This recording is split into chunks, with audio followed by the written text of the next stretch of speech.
O gosto da vitória não morre. A força, a gentileza não morrem. O herói vive para sempre. Ayrton Senna, herói, força, gentileza, vitória.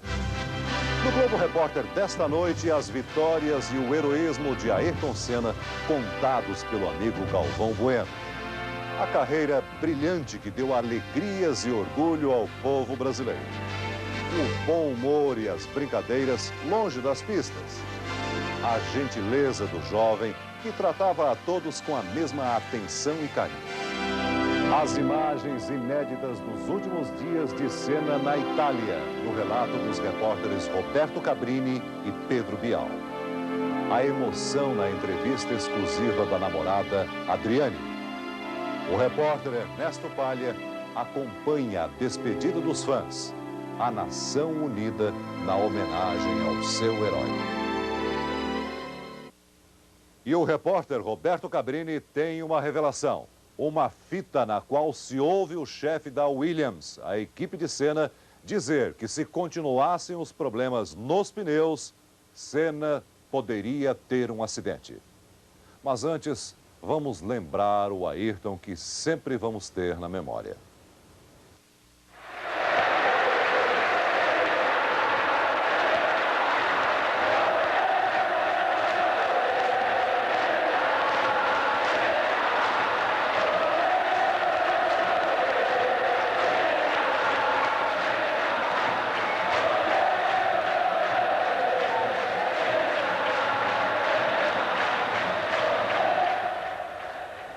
Para sempre, Ayrton.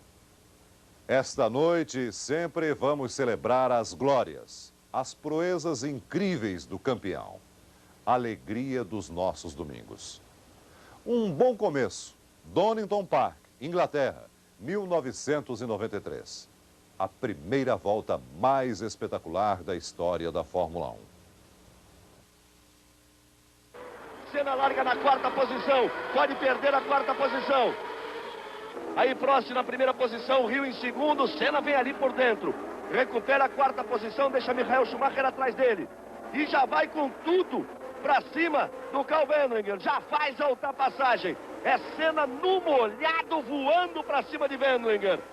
E ele já vai para cima de Hill. Para a grande maioria dos pilotos, fazer uma volta mágica como esta em Donington Park já seria garantia de entrar para a história do automobilismo. Para subir a segunda posição. Ele já passa Damon Hill. Para Ayrton Senna, foi apenas mais um capítulo de talento e coragem. A volta e Senna já vai para cima de Prost. Senna, Prost, Senna, Prost. Senna por dentro, Prost força. Quase se tocam no garbinho. Ayrton Senna vai para a ponta. Ayrton Senna já assume a ponta no Grande Prêmio da Europa. Donington Park, 1983. Ayrton Senna vai entrar num carro de Fórmula 1 pela primeira vez, a Williams de Keke Rosberg. Fiz aqui em Donington, eu ganhei. Em 81 de Fórmula Ford, em 82 de Super Ford e esse ano de Fórmula 3. E aquilo era o primeiro grande sonho, né? Sentar num carro de Fórmula 1. Ele chegou com extrema confiança, não me esqueço dessa imagem, parou embaixo do carro, deu 2 tapinhas no aerofólio e disse: é hoje. É hoje. Se vestiu, vestiu a balaclava, vestiu o capacete, foi para a pista e bateu o recorde na pista, só. E aí eu pensei, esse ninguém segura. Não vai ter ninguém igual. Vai ser campeão, vai seguir, vai quebrar os recordes, vai ser o maior de todos os tempos. Ultrapassar. Ayrton Senna dominou como nenhum outro piloto esta arte. As primeiras a chamarem a atenção do mundo aconteceram há 10 anos em Mônaco. O atrevido brasileiro de capacete amarelo não quis saber dos pilotos de ponta da época. E quantas ultrapassagens foram? Uma delas, o inesquecível drible no mesmo Prost, no final da reta de Hungaroring, em 88. Sai dele, Prost. Prost sai à frente para fazer a ultrapassagem. Mas perdeu tangência, volta Ayrton Senna para dar o troco em cima dele. Uma corrida para guardar na memória. O Grande Prêmio do Japão de 88.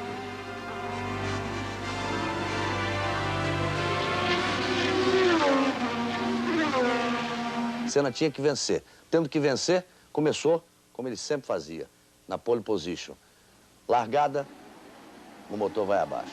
Todos partindo, todos indo embora, todos deixando Senna para trás, como se deixassem também para trás o sonho do menino de ser campeão do mundo. Senna fechou a primeira volta na 19ª posição. E aí alguma coisa aconteceu, talvez uma força maior, mandou uma chuva suave, fina, não para encharcar a pista não, só para fazer a diferença entre os dois. Prost tirou o pé, Senna apertou mais, se aproximou e quando ele chegou a chuva parou. Deixou a luta em igualdade de condições. Sem sombra de dúvida, foi a maior corrida de um piloto de Fórmula 1. Ayrton Senna, ergue o punho, vibra, é a vitória, Ayrton Senna, do Brasil! Campeão mundial de 1988! O Autódromo de Suzuka também foi palco da derrota mais sofrida da carreira de Ayrton. Ele vinha numa outra luta com o Prost e aí era só vencer ou vencer. Se ele não vencesse, não teria mais chance no campeonato. Ele vem, vai fazer a ultrapassagem na freada da chicane, Prost joga o carro em cima dele, o Senna voltou por trás da chicane, sem o bico, entrou no box, botou o bico do carro, saiu recuperando posições e no final, nas últimas voltas, penúltima volta, ele fez a ultrapassagem em cima de Alessandro Nannini do mesmo jeito, no mesmo local. E ganhou a corrida. Foi pro pódio e os cartolas tomaram a vitória dele. E um arrependimento. Será que Ayrton costumava fazer autocrítica? Acho muito difícil determinar com arrependimento do Ayrton Senna na pista. Ele não gostava de falar muito dos seus erros ou das coisas que tivesse feito de forma não muito correta. Mas acho que arrependimento de não ter diminuído um pouco, de não ter controlado um pouco a vantagem que tinha de 50 segundos em cima de Prost no Grande Prêmio de Mônaco, quando ele teria que ganhar e acabou batendo na curva de entrada do túnel e perdendo. Agora, uma coisa que eu tenho certeza que todos pudessem imaginar que eu fosse responder, essa eu tenho certeza que ele jamais se arrependeu e nunca, em qualquer dimensão que esteja, vai se arrepender. Ele não se arrependeu de ter trocado o freio pelo acelerador, ter se enganado ali na pedaleira e ter pego o Prost pelo meio no fim da reta, na largada do Grande Prêmio do Japão, em 1990. Senna tenta arrancar na frente, Prost largou melhor e tomou a frente Prost. Tomou a frente Alain Prost, Senna força, vai por dentro. Aí a batida dos dois e aí se seguir a prova é final de campeonato. O campeonato está terminado e Ayrton Senna é o campeão de 1990. Ayrton decidiu muitas corridas na largada, mas o resultado de uma delas só foi conhecido no último segundo, o Grande Prêmio da Espanha de 86. E ali foi no braço, ele ganhou do Mansell naquele circuito sinuoso, no braço, e a chegada talvez tenha sido a mais fantástica de toda a história da Fórmula 1. Mansell vem alucinado atrás de Ayrton Senna. Vai forçar tudo nessa freada. Ayrton gira na frente dele. Ele vem pela reta. Agora é pressão total no turbo. Vem os dois pela reta. Ayrton Senna, Nigel Mansell, por meio carro Ayrton Senna. Foi também em Jerez, um ano depois que Ayrton mostrou sua incrível capacidade de se manter na ponta, mesmo com carro inferior. Ali era o talento do Ayrton sendo mostrado. Os carros vinham chegando atrás, 1, 2, 3, 4, 5, 6, porque ele não tinha o mesmo ritmo, e o único ponto de ultrapassagem era no final da reta. E ali ele fazia miséria, trazia para a linha de dentro, não fazia tomada, deixava o lado de fora para o outro, deixava para frear mais dentro, e ninguém freava mais dentro do que ele. E o gozado é que vinha o Prost, tentava, dava 3 voltas, desistia. Saía, vinha o outro, tentava, dava mais 4 voltas, desistia. Eles iam trocando ali atrás, todo mundo tentando, e ninguém conseguia passar. Eu contava a corrida perifericamente para ele, né? O que tinha acontecido fora da participação dele. Ele ia abrindo um sorriso, assim como gostando da história do que ele estava fazendo com todo mundo. E ele me dizia, conta mais. Que ele, satisfeito da vida, eu contava, conta mais um pouco. E por aí nós fomos conversando. Mas em algumas corridas, Ayrton não precisou sair do carro para sentir as paixões que despertava. Uma delas foi o heróico Grande Prêmio do Brasil de 91. Acho que o Grande Prêmio do Brasil, quando ele ganhou naquelas condições, e foi o primeiro, né, que ele ganhou, de chegar com a 6ª marcha, teve gente que duvidou, né, que disse assim, isso é conversa fiada, é impossível alguém dirigir um Fórmula 1 com a 6ª marcha, mas estava lá. E eu me lembro que ele disse que chegou um determinado momento em que ele falou, não, eu vou parar, vou abandonar, não dá mais. O corpo não resistia e as condições do carro não permitiam. Mas aí veio aquela força interior dizendo, não, eu estou atrás dessa vitória há tanto tempo, eu não ganhei no meu país. E olhava a arquibancada e as pessoas, e foi. E ganhou, e apagou depois que ganhou. Eu acho que foi um momento heróico do nosso grande herói.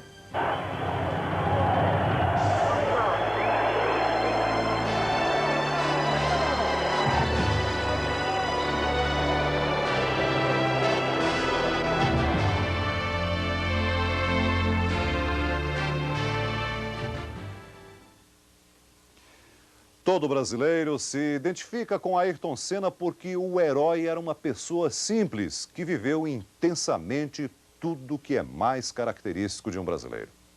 Daqui a pouco, Galvão Bueno conta histórias do Ayrton brincalhão e irreverente, do Senna bom de briga, do homem que sentia a presença de Deus. Piloto bom de briga.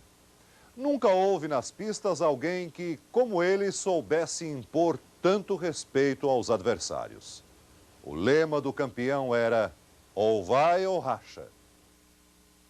África do Sul 93. Prost, com sua Williams imbatível, sofre para tomar a ponta de Ayrton. Inglaterra 93. Nova dor de cabeça para o francês. Prost literalmente tem de rebolar para passar Ayrton.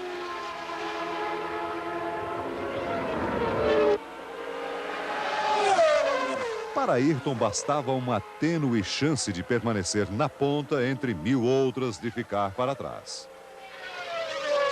Foi assim que ele garantiu o título em 91. O Ayrton me diz assim, não, eu vou dizer pro Berger ir embora, porque seguro eu que eu me garanto. O austríaco eu não posso garantir, agora eu me garanto, eu vou segurar o Mansell. E o Berger vai embora, porque o Mansell tinha que vencer a qualquer custo. Se não vencesse, não seria campeão. E foi isso que aconteceu.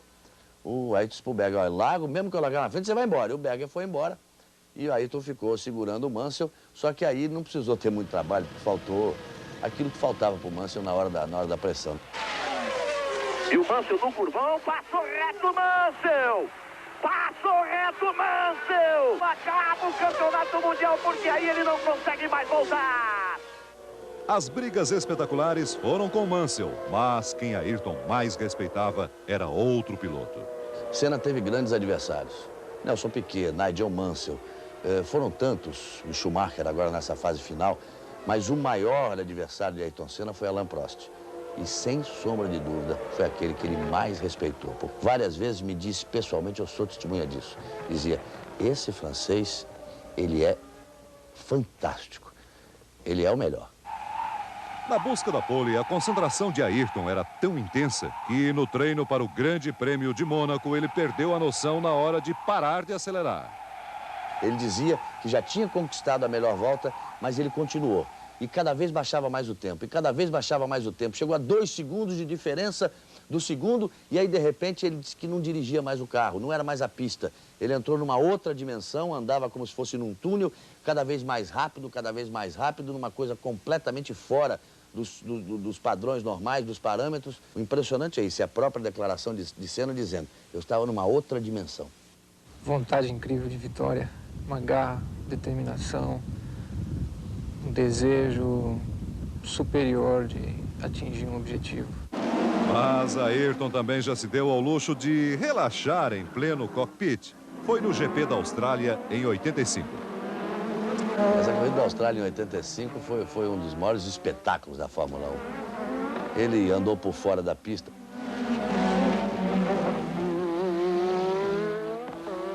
Pulou por cima da zebra. Passou embaixo da arquibancada, na curva da reta. Foi um negócio completamente fora de todos os parâmetros. Mostrou ali uma habilidade fenomenal, mas junto um misto de responsabilidade, excesso de audácia, andou mais que o carro. Foi uma corrida circense, realmente. Foi um espetáculo fantástico.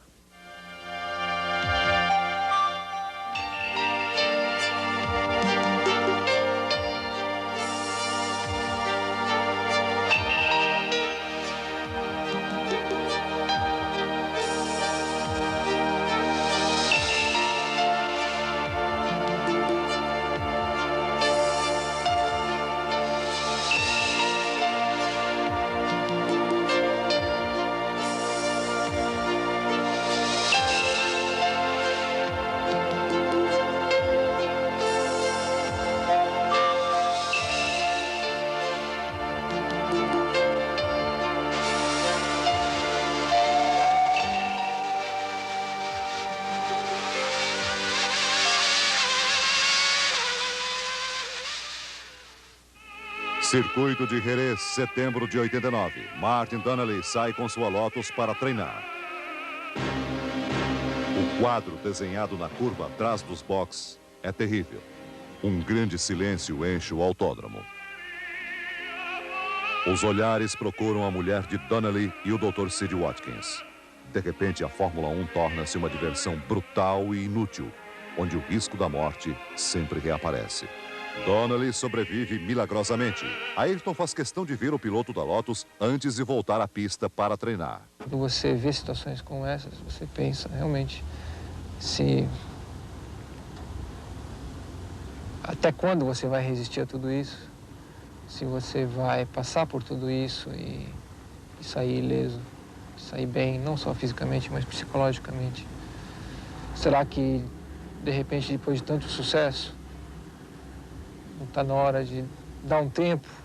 No último domingo, o destino tirou brutalmente de Ayrton a chance de escolher a hora de parar. Eu acho que Deus está me dando um presente que eu vim esperando há muito tempo. E Ele está me ajudando também muito a ficar calmo, tranquilo, numa boa. Um forte sentimento religioso acompanhou Ayrton desde a primeira vez que entrou num carro de Fórmula 1. E quanto maiores foram os desafios na pista e fora dela, mais Ayrton mergulhou numa viagem mística e solitária que ele mal conseguia definir. Num passeio para um especial com Roberto Carlos, Ayrton chegou a dizer que teve uma visão durante um grande prêmio. Fala de um instante seu com Deus. É muito difícil falar de Deus, é muito difícil sentir Deus. E eu tive o privilégio de ter essa experiência. Isso aconteceu no Grande Prêmio do Japão. Mais claramente para mim, na última volta da corrida, na volta que ia me dar a vitória, finalmente, do campeonato, eu comecei a agradecer no que eu estava fazendo a última volta, eu comecei a agradecer, e eu senti a presença dele, eu visualizei, eu vi, foi uma coisa especial na minha vida, foi uma sensação enorme, e é uma coisa que eu tenho gravada na minha memória, e eu tenho como parte de mim. E eu acho que foi um privilégio que eu tive que pouca gente tem ou teve. Por onde andou, Ayrton Senna só deixou carinho, paixão, amor, dedicação. Daqui a pouco, o apoio da família, a paixão pela velocidade, a emoção da namorada numa entrevista exclusiva. Eu vi o menino correndo, eu vi o tempo brincando ao redor do caminho daquele menino.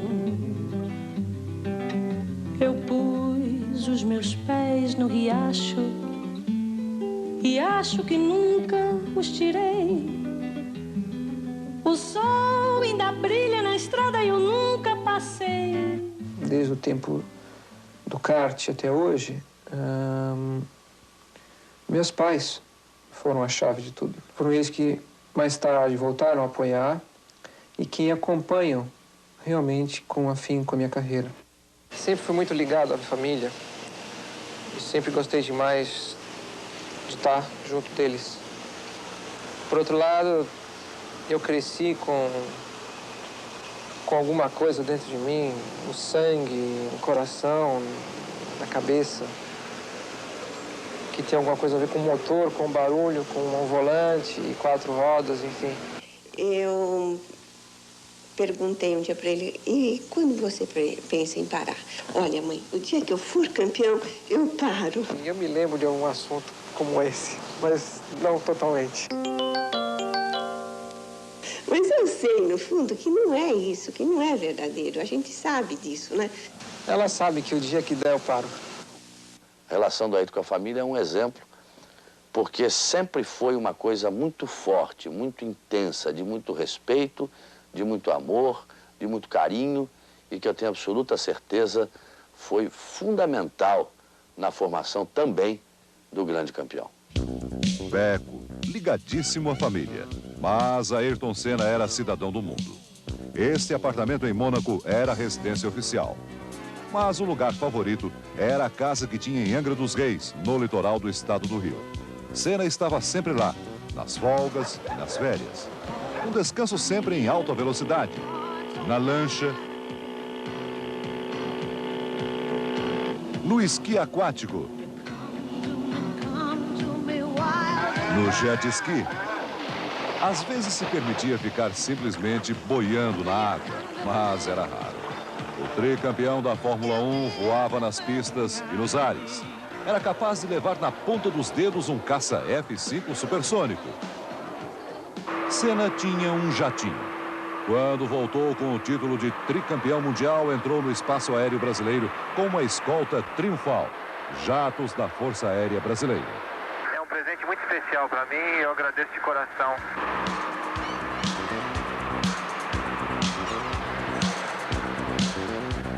Quando preferia simplesmente passear no espaço, Senna usava seu próprio helicóptero. Eu adoro helicóptero, eu tenho avião também, mas helicóptero é muito mais gostoso de voar, porque você tem a oportunidade de voar devagar, lento, baixo, e vendo um montão de coisas que avião você não vê. Em outra de suas propriedades, uma fazenda de 2 milhões de metros quadrados em Tatuí, interior de São Paulo, Senna construiu um cartódromo. A pista foi inaugurada com uma corrida e, sob a lona vermelha de um circo, show de Chitãozinho e Chororó. Ayrton gostava de música. Em 92, sambou no Carnaval do Rio. E no ano passado, na Austrália, depois de vencer o Grande Prêmio, foi a um show de Tina Turner. Ela se desmanchou. Sou sua fã, sou sua fã. I'm a fan. I'm really a fan. I'm very excited. Wonderful. Congratulations. You know who that is? Senna, right? All right. Tina disse que ele era the best, o melhor. The best? Disse e cantou.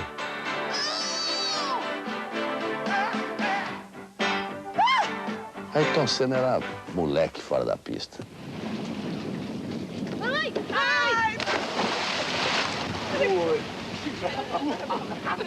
Coisa de moleque, mas isso é coisa muito deles. Ele também foi vítima disso, que o Berger, que é o campeão mundial, fez muita coisa com ele. A maior que fez, se não me engano, com o Ayrton. Eles voltavam da Austrália, iam passar pela Argentina, o Berger pegou o passaporte do Ayrton e cortou. Onde é a fotografia, cortou, tirou e colou uma fotografia de uma mulher sem roupa ali. E ele não viu quando ele chegou na alfândega, todo tricampeão do mundo, que ele chegou na alfândega para passar, pegou o passaporte, abriu, o cara olhou, olhava para ele, olhava para aquilo, olhava, quer dizer, um negócio. E eles assim, eles iam levando a vida, porque é o estilo de vida de um piloto de corrida, de um corredor de Fórmula 1. E um com o outro, eles as brincadeiras assim, mas aí eram, no bom sentido da palavra, era um moleque. Esse ritmo marcou a vida de Senna. O ritmo do nadador, do corredor, do atleta sempre em plena forma.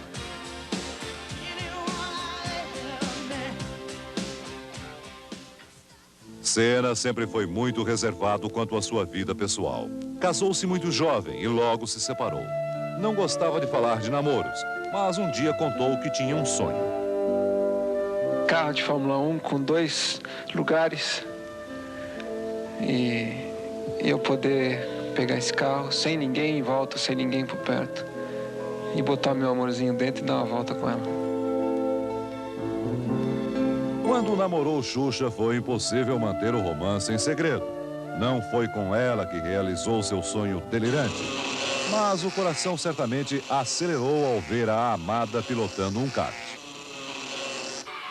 E quando apareceu ao lado dela num programa de Natal na Rede Globo, foi um sufoco. Doce sufoco.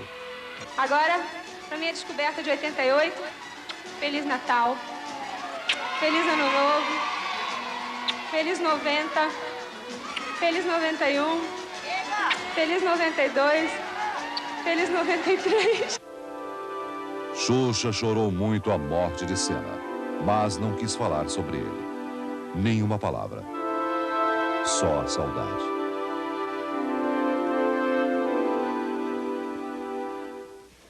A namorada de Ayrton Senna é como ele, simples, sincera. Em Lisboa, Adriane falou com exclusividade ao Globo Repórter. Um depoimento em que o silêncio diz mais do que as palavras.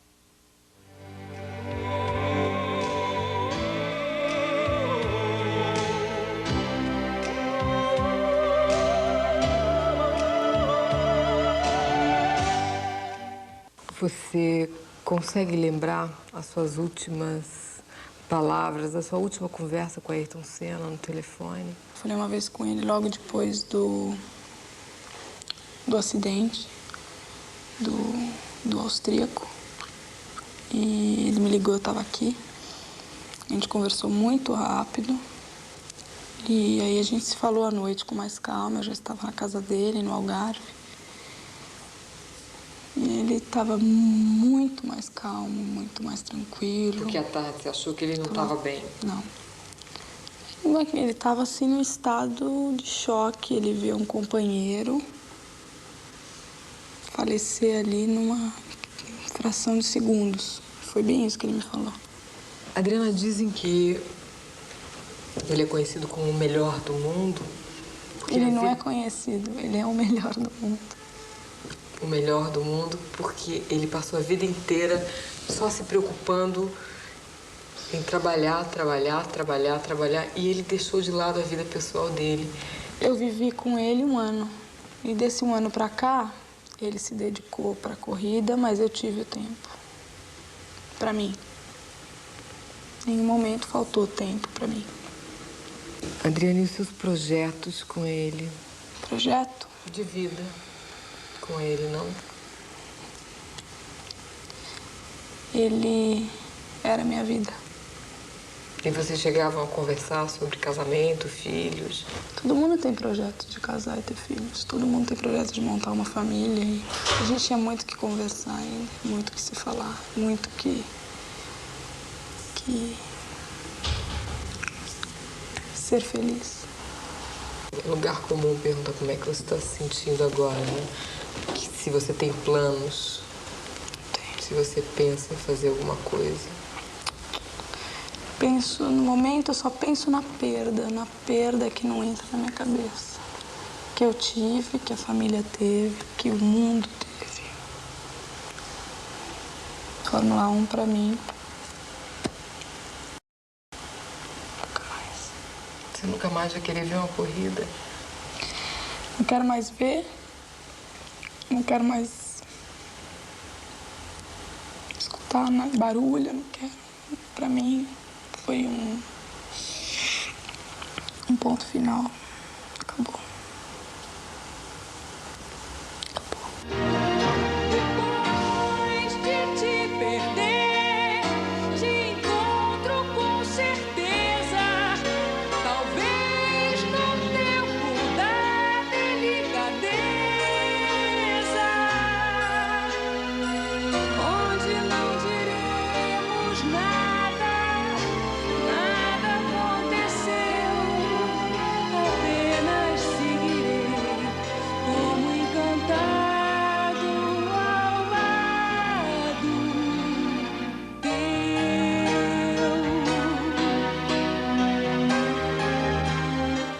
Vai ser muito difícil.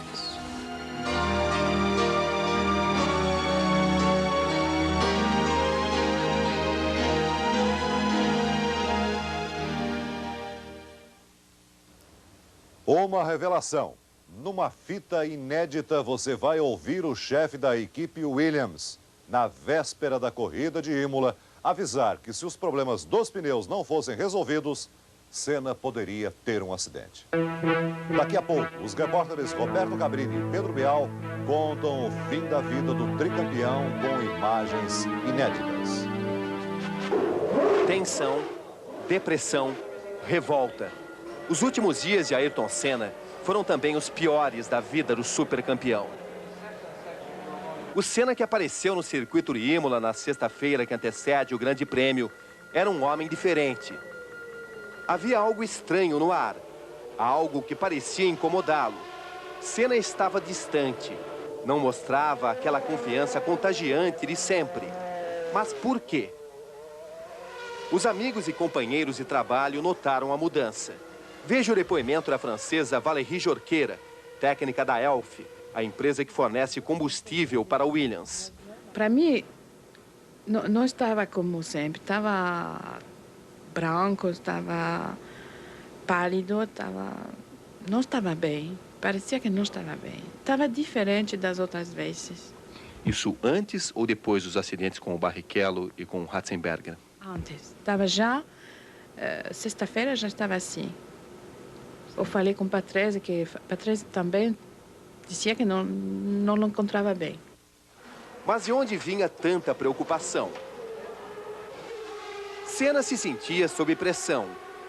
Lutou muito para pilotar uma Williams e, quando conseguiu, encontrou um carro rápido, mas instável, difícil de pilotar, nervoso nas curvas, como chegou a descrever. Mas o carro não era tudo. Schumacher, o rival desse ano, era o Senna de ontem. O Senna de 25 anos, disposto a tudo, mas ainda sem a obrigação de ter que vencer. A pressão maior está sobre Senna. Treino de classificação de sexta-feira. Do box da Williams, Senna acompanha a Jordan de Rubens Barrichello levantar voo e se destruir no duro asfalto de Imola. Rubinho já era uma espécie de pupilo de Senna, alguém por quem o tricampeão já demonstrava carinho especial nos últimos tempos. Momentos depois do acidente, Senna foi o único piloto que parou tudo o que estava fazendo para ir até o centro médico onde Rubinho estava. Na saída, era um homem assustado e emocionado. Ayrton, tá tudo bem, Ayrton? Tá bem, ele tá bem, ele tá bem. Tá, ele tomou um susto, ele tá meio, chocado, mas ele tá bem. Ele não tem nada quebrado, aparentemente. Tá falando normal e... Essa foi também a última entrevista do tricampeão. Os acidentes sempre comoveram Ayrton Senna. Imagens como essa, em que ele para seu carro para atender o piloto Eric Comas na Bélgica, marcaram. O piloto mais corajoso da Fórmula 1 era também o mais sensível. Sábado, 24 horas antes do dia fatal. Do box da Williams, Senna presencia a morte na cruel pista de Imola. Incrédulo, Senna vê o austríaco Roland Ratzenberger bater em um muro de concreto a 300 km por hora. Era como se ele pudesse assistir ao amanhã. Especialmente essas imagens chocaram Ayrton Senna. O Ayrton estava totalmente transtornado, nessa hora ele levantou e não conseguiu continuar vendo as imagens. Foi para trás do box, sentou e chorou. Foi a primeira vez que eu vi ele totalmente abalado. Senna escolhe o silêncio para mostrar seu sentimento. Decide não dar entrevistas. O choque agora se transforma em revolta. Senna é chamado à torre do autódromo. A direção de prova chama sua atenção. Diz que Senna tinha que se preocupar em pilotar. Não tinha nada que ter ido até o local do acidente. Senna ainda fica longos minutos na torre de Imola, olhando para o nada. No final da tarde de sábado, o único momento alegre. Nessa conversa com Rubinho Barrichello, Senna disse o quanto era bom poder ver o jovem piloto inteiro, depois de um acidente tão dramático. No mesmo sábado, Frank Williams disse que tinha notado o quanto Senna tinha ficado abalado com o acidente de Ratzenberger. O senhor acha que algo precisa ser feito sobre a segurança na Fórmula 1? Perguntei. Nada pode ser perfeito. É algo cínico de dizer, mas assim é o mundo. Esse é um circuito extremamente veloz. Na volta anterior ao acidente, Ratzenberger chegou a 314 km por hora. Isso é alta velocidade. E ele se chocou contra um muro de concreto. Não é preciso uma reação de pânico. Não é preciso mudar o mundo do dia para a noite. Mas no dia seguinte, o mundo da Fórmula 1 mudou. Em 10 anos de Fórmula 1, Ayrton Senna nunca tinha entrado em um grande prêmio sob tamanha tensão. As imagens que você vai acompanhar agora mostram a última reunião de Senna com os engenheiros da Williams e os técnicos da empresa que fornece os pneus. São imagens inéditas que mostram bem como estava o ambiente na equipe de Ayrton. As sequências não são completas. Mas algumas das frases captadas chamam a atenção. Senna está preocupado.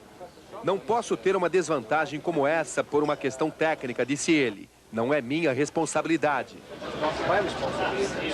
Senna está descontente com algo relacionado aos pneus. Não funciona, repete ele. Outra frase de Senna. Esse negócio é sério, não dá para fazer concessões. Alguém tem que fazer direito. Mas é de Frank Williams a frase que mais impressiona. Ele se dirige a um dos técnicos de pneus. Faça o que Ayrton quer. Se Ayrton sofrer um acidente, você estará em grande problema.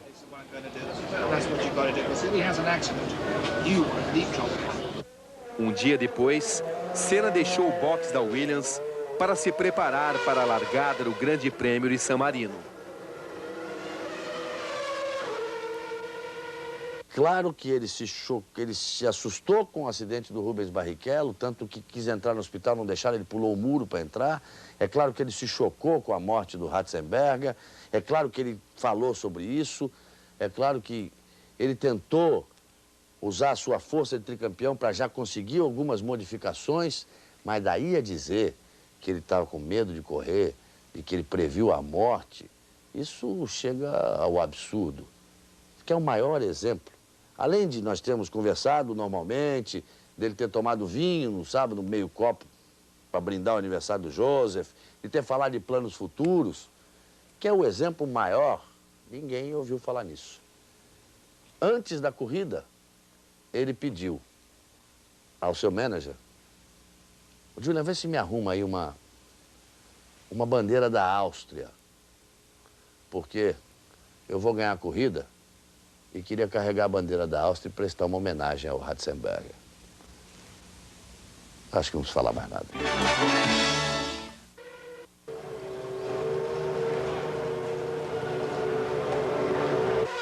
O cinegrafista francês Armand Deus trabalha há 2 anos na cobertura da Fórmula 1 da TV Globo.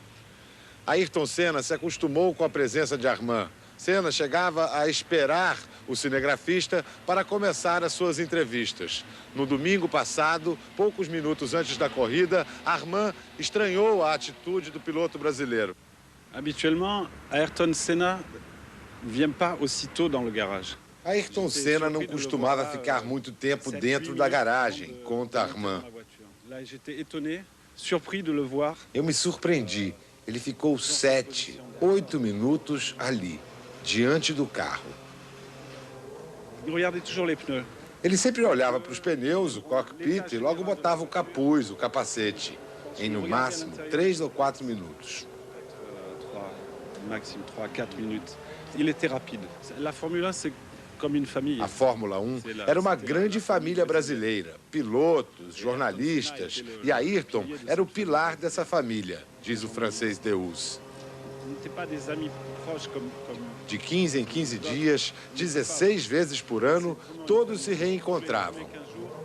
16 fois dans l'année, pendant quelques jours, tout le monde se retrouve aux 4 coins du monde. Agora vai ficar um vazio.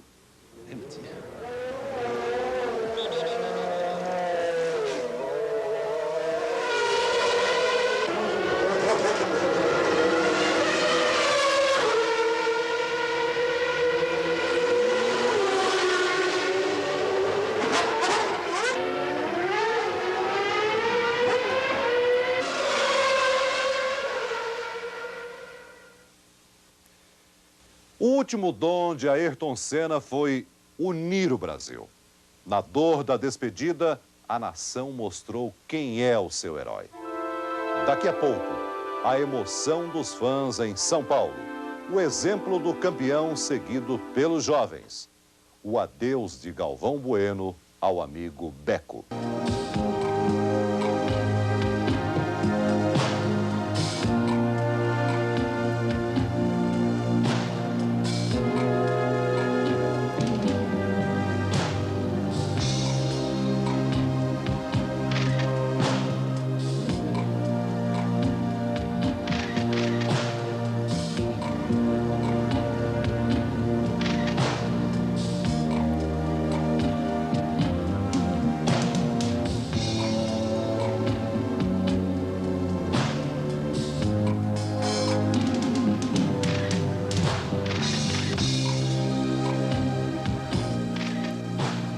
Primeiro, a velocidade os aproximou de Ayrton.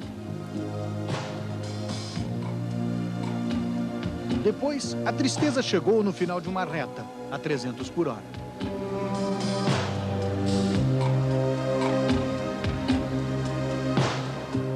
Mas é lenta a cerimônia do adeus. Lenta e surpreendente. Nem o campeão podia suspeitar que havia tanto amor numa torcida anônima, capaz de desenhar um circuito de pura emoção pelas ruas de São Paulo. O povo brasileiro precisa de comida, educação e saúde e um pouco de alegria. A alegria foi. É o tipo de homenagem que eu nunca queria estar fazendo para ninguém, muito menos para ele.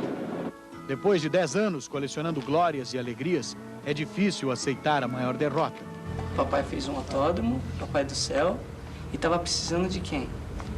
2 pilotos. 2 pilotos? Quem que é o outro piloto? Eu Ratzenberger. Quem ensinou a amar o ídolo agora tem de explicar por que ele se foi. Fez um vazio que a gente não tem como preencher, eu não sei como preencher isso. Reunidos para compartilhar a dor, os fãs da torcida Ayrton Senna correm olhos vermelhos por álbuns recheados de saudades. Saudade de alguém que a maioria deles sequer conhecia de perto. Não é incrível que vocês cultivem tamanho amor por alguém que vocês mal conheceram pessoalmente? Né? É ídolo, né? Ídolo, acho que ninguém tem esse contato. Por isso que a gente acha que é perfeito, não tem defeitos, não tem nada. Porque é um ídolo, né? Ídolo não tem. Então é por isso que talvez... Ídolo morre? Não. Não vai morrer nunca. Um ídolo se constrói com vitórias, sucesso, respeito e também com gratidão. Ayrton Senna veio aqui à divisão de reabilitação do Hospital das Clínicas de São Paulo pela primeira vez para conhecer melhor os limites dele, os inimigos preferidos que ele gostava de bater no seu dia a dia. Em máquinas sofisticadas como esta, ele conheceu melhor a sua capacidade física, muscular, a resistência, o fôlego. Mas foi nestas salas deste Centro de Reabilitação de São Paulo que Ayrton Senna conheceu também outras pessoas que, como ele, faziam da luta contra os limites o seu dia a dia, só que dentro de uma dimensão completamente diferente. Aqui, ele conheceu pessoas, adultos e crianças, que com deficiências físicas também têm de lutar contra os limites, para tentar aprender a conviver com eles. Senna deu dinheiro, comprou equipamentos, pagou cirurgias. Em troca, pedia apenas que essas doações fossem um segredo. A maior contribuição, porém, não tem preço. Ele se importava com a gente, né? Porque isso não é comum? Não, isso não é comum. Ele olhava essas crianças como vencedores. Ele acreditava tanto no espírito de luta dessas pessoas portadoras de deficiência, ele acreditava que aquilo era um desafio e que eles, de alguma maneira, iam conseguir ultrapassar aquela dificuldade. Ricardo, 14 anos, vive as consequências da paralisia cerebral. Para ele, Ayrton Senna será sempre o amigo que ajudou a ultrapassar os limites da doença. Nosso piloto querido, tricampeão, não morreu. Viajou para um mundo melhor. Adeus, Senna. Enquanto no país inteiro, milhões de brasileiros ainda tentam se convencer de que Ayrton Senna morreu em Imola, aqui nesse cartódromo em São Paulo, jovens entre 10 e 18 anos andam na contramão desse sentimento, com a certeza de que, neste asfalto, exatamente no mesmo lugar onde Ayrton Senna começou sua carreira no kart, o sonho de vitória do tricampeão brasileiro continua aceso, no peito de cada garotão desses aí, olha, andando a 160 por hora. A maioria não tem idade nem para tirar carteira, mas já coleciona títulos e vitórias. Na pista, aceleram o tempo e viram pilotos. Brincam com o perigo feito gente grande, feito Ayrton Senna. Você tem que saber os riscos que você corre. A gente nunca espera de morrer, é claro. Eu acho que nem ele esperava, mas você também não pode pensar na morte. Porque se você pensar na morte, você não vai andar no seu limite, você não vai dar tudo de si. Aos 15 anos, Ricardo já passou um terço da existência atrás do volante. Dirigiu toda a vida para o automobilismo, com apoio total dos pais. Piloto de kart desde os 10 anos, transformou o quarto de menino numa sala de troféus. Domingo passado, no dia que o Senna faleceu, eu estava alinhando para fazer a largada dessa corrida. Foi onde? Foi em Florianópolis. Quando eu estava alinhando para fazer a largada, o Senna faleceu. Campeonato Sul-Americano. Sul-Americano. Você sabia que ele já tinha falecido? Não, não sabia. Senna está pelas paredes, na foto guardada como um tesouro, na memória de Ricardo. Esta semana, junto com milhões de outros fãs, o jovem piloto cumpriu o ritual de despedida do ídolo. Mas Ricardo, que sonha em estar na Fórmula 1 no ano 2000, voltou correndo para a pista. É lá onde vivem os pilotos, até mesmo aqueles que já terminaram sua corrida. Acho que para todos os pilotos ainda ele está vivo no nosso coração. Você acha que seria a melhor forma de homenageá-lo? Qual é hoje em dia? Bom, especialmente vocês que são do automobilismo, né? Bom, vim para a pista, treinar bastante, para um dia um dos pilotos, dois, chegar onde ele chegou e levantar a bandeira do Brasil lá para cima.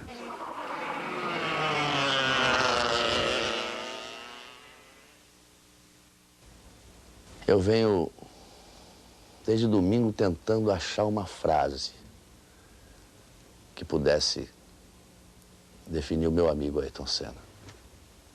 Não encontro. Ele é muito maior do que qualquer frase.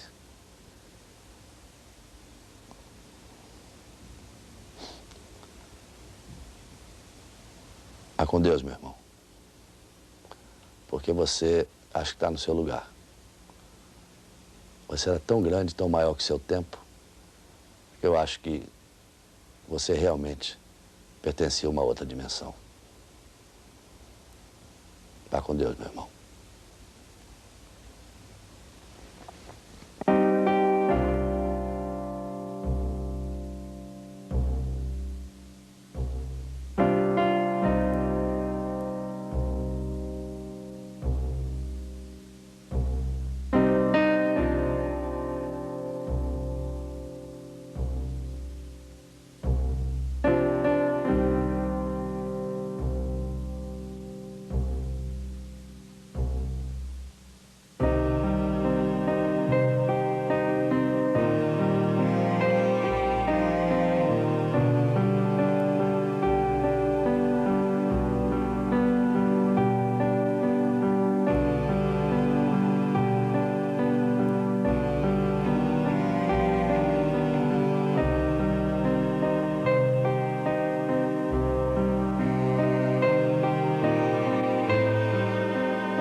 Agora que todas as palavras foram ditas, que todas as cenas de uma vida foram velozmente revistas, a alma é uma pista vazia, à espera que os motores do dia arranquem e nos tragam alguma alegria.